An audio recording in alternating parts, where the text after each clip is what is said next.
অসুস্থ বাবাকে হাসপাতালে রেখে পাওনা টাকা আদায় করতে বন্ধু জরেজ মিয়ার সাথে ঢাকা এসেছিল রংপুরের আশরাফুল। এরপর থেকেই তার খোঁজ মিলছিল না। ফোন করলে তার বন্ধু জরেজ ফোন রিসিভ করত বলে জানিয়েছে পরিবার। সর্বশেষ বৃহস্পতিবার রাজধানীর হাইকোর্টের সামনে ড্রামে পাওয়া যায় আশরাফুলের ২৬ টুকরো মরদেহ। পরিবারের দাবি, এই হত্যাকাণ্ডে জরেজ মিয়া জড়িত। আশিক মাহমুদ জানাচ্ছেন বিস্তারিত। ফ্যালকন অ্যালুমিনিয়াম মাল্টিলেয়ার অ্যানোডাইজড হওয়ায় সম্পূর্ণ স্ক্র্যাচ প্রুফ। Falcon aluminium. চার বোনের একটি মাত্র ভাই আশরাফুল। প্রিয় ভাইকে হারানোর বেদনা কতটা তা কিছুটা বোঝা যায় বোনের এমন আহাজারিতে।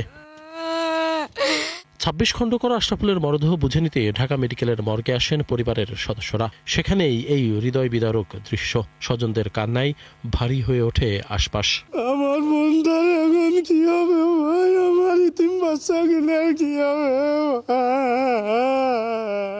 পরিবারের সদস্যরা জানায়, রংপুরের বদরগঞ্জ উপজেলার নয়াপাড়া গ্রামের বাড়ি থেকে ব্যবসার কথা বলে বন্ধু জরেজ মিয়ার সাথে ঢাকায় আসে আশরাফুল। কিন্তু কে জানতো তার জন্য অপেক্ষা করছে এমন করুণ পরিণতি। বৃহস্পতিবার হাইকোর্টের সামনের সড়ক থেকে ড্রামে মেলে আশরাফুলের খণ্ডিত মরদেহ।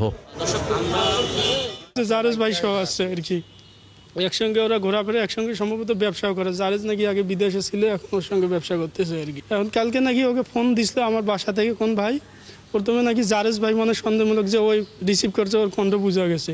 আমার ভাই শাস্তি যারা দিছে তাদের ফাঁসি চাই আমি। আল্লাহ আল্লাহ বিচার করো আল্লাহ আল্লাহ।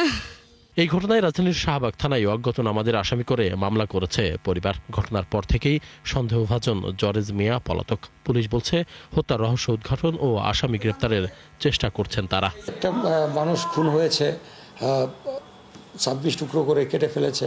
এইখানে এটার সঙ্গে আসলে কজ ইফেক্ট রিলেশনশিপ কি আছে, এটা আসলে তদন্তের পরে আসলে প্রকৃত রহস্যটা উদ্ঘাটন হবে।